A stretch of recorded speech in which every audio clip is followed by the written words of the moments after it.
फयाज हुसैन चौहान साहब, अभी ये नज़र आ रहा है कि ज़ाहिर तरीन साहब लंदन में हैं, पीछे आप जैसे लोगों पर बड़ी भारी जिम्मेदारी है।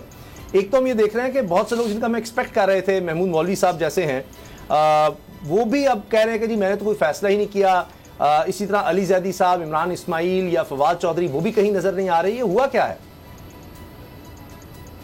बिस्मिल्लाहिर्रहमानिर्रहीम। देखें, ऐसे बात यह है कि वो लोग आकर बैठे, डिनर में भी बैठे, अगले दिन प्रेस कॉन्फ्रेंस में भी बैठे।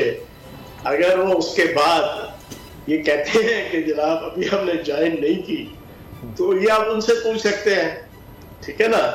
ये तो फिर आप उनसे सवाल पूछे कि यार फिर वहां क्या करने गए थे, डिनर पे क्या करने गए थे। चलो डिनर की हद तक आए होते तो कहा जा सकता है यार डिनर पे कोई भी आ सकता है। कोई आ तो नहीं सकता था, वही आया था कि जो अपनी विल और विश के साथ वहां पर बुलाया गया था। और चलो डिनर हो गया, आगे आपका आ गया जनाब प्रेस कॉन्फ्रेंस।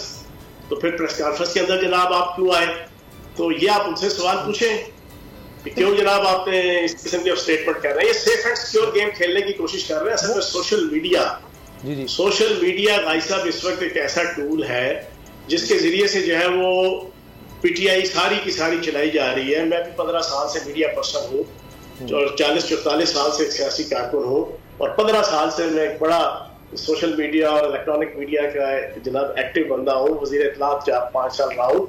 मैं जानता हूँ कि ट्विटर पे आप जिसको आप फॉलो करेंगे आपके पास उसी की पोस्ट आती थी, लेकिन पिछले 7-8 माह से आलमी सतह पे पीटीआई को प्रमोट करने के लिए, एंटी रियासत जो पाकिस्तान का बयानिया है उसको प्रमोट करने के लिए रूल्स ही चेंज कर दिए ट्विटर ने।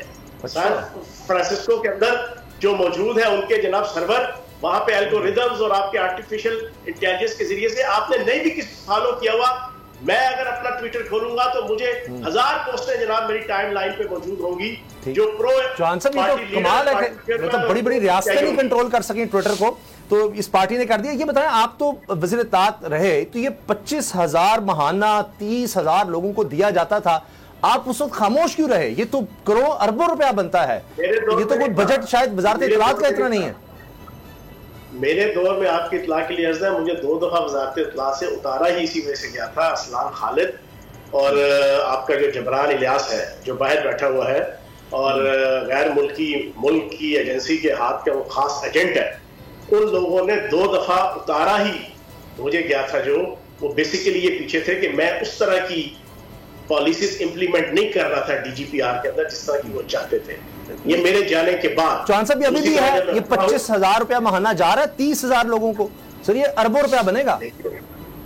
मैं आपको बताता हूँ कि 12,000 के करीब आपके डीजीपीआर केपीके में थे, और इतने ही तकरीबन बाद में 2021-22 में आपके डीजीपीआर के अंदर पंजाब के अंदर, फिर आपके मुख्तलिफ पंजाब और कराची के और फिर ओवरसीज पाकिस्तानी वो यूथ रखी हुई थी। और मुझे याद है एक दफा, आज से कोई 5-6 माह पहले की बात है, पार्टी चेयरमैन ने प्रॉपर मीटिंग के अंदर तर्जमानों की उसको केपीके की लीडरशिप को। चलें चौहान साहब, ये तो दुनिया को फिर इस पर स्टडीज करनी चाहिए। सदीक जान का सवाल।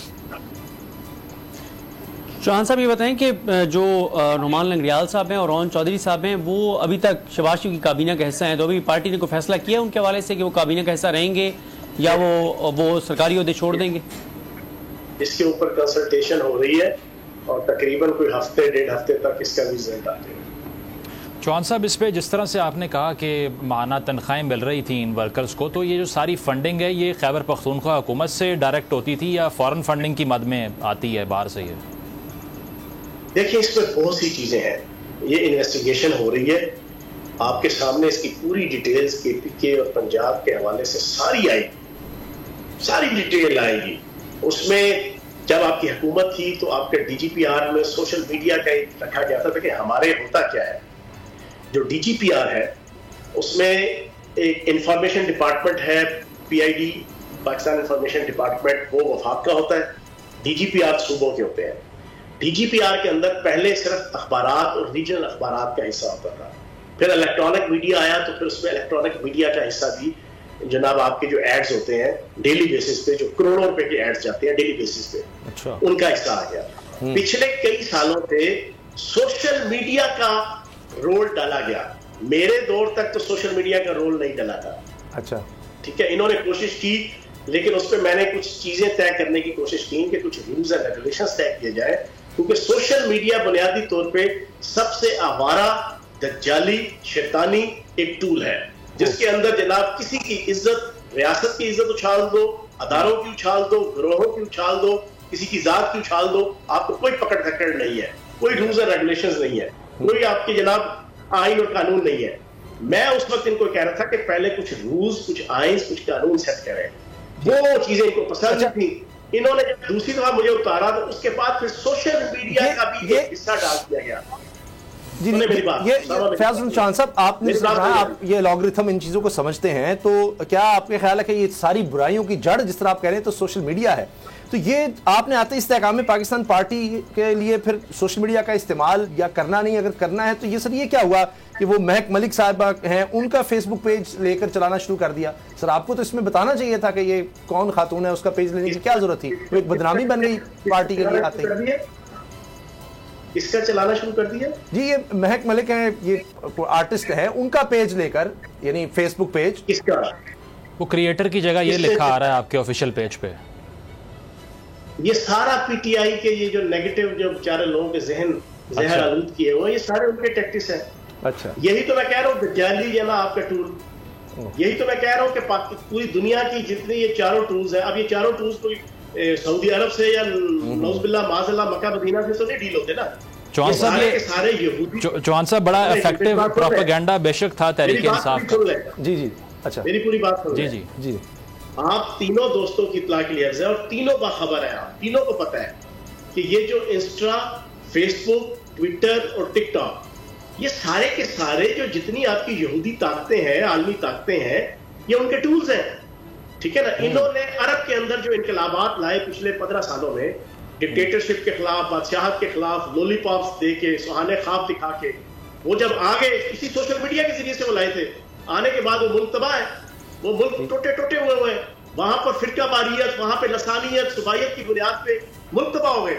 एक मुल्क बचा सिर्फ मिस्र, क्योंकि उधर फौज मजबूत थी, वहां की फौज मजबूत और मुस्तहकम थी, वो बच गया। पाकिस्तान के अंदर भी फौज मजबूत और मुस्तहकम है। इन्होंने इसी सोशल मीडिया के जरिए से पिछले 7 साल में पाकिस्तान की सबसे मुहिब्बे वतन पार्टी को इस्तेमाल करके उस फौज को जो है वो सबूताज करने की कोशिश की, जो 9 मई की सूरत सामने आ गया। बिपरजॉय तूफान के खतरात कराची के साहिल तक पहुंच गए। समुद्री तूफान और शदीद बारिशों में नुकसान से बचने के लिए आवाम ये एहतियाती तदाबीर इख्तियार करें। दफा 144 पर अमल करें और हरगिज साहिल का रुख न करें। साहिल समंदर के नशेबी इलाकों में रिहाइश पजीर अफराद फौरी तौर पर महफूज जगह पर मुंतकिल हो जाएं। दौरान बारिश और आंधी में गैर जरूरी बाहर निकलने से परहेज करें। तमाम जरूरी अद्वियात प्लास्टिक के बैग में अपने साथ रखें। बिजली के तार और खंभों से दूर रहें और उन्हें हरगिज ना छुएं, ये जानलेवा हो सकती हैं। गाड़ी चलाते हुए एहतियात करें और स्लो ड्राइविंग करें। गाड़ियों और मोटरसाइकिल को बिजली के खंभों के नीचे पार्क मत करें। दरख्तों, साइन बोर्ड और पीएमटी के नीचे खड़े ना हों। जनरेटर या पानी की मोटर को गीला होने से हत्तुल इम्कान बचाएं। सिंध हुकूमत और एनडीएमए की जानिब से अवामी इमदाद के लिए हेल्पलाइन नंबर जारी किए गए हैं। आवाम से गुजारिश है किसी भी इमरजेंसी की सूरत हाल से निपटने के लिए स्क्रीन पर मौजूद इन नंबर्स पर फौरी राब्ता करें। आंधी और तूफान से बचने की दुआ। ए अल्लाह, इसे रहमत बना और इसे अजाब ना बना। ए अल्लाह, इसे नफे वाली हवा बना और नुकसान वाली हवा ना बना।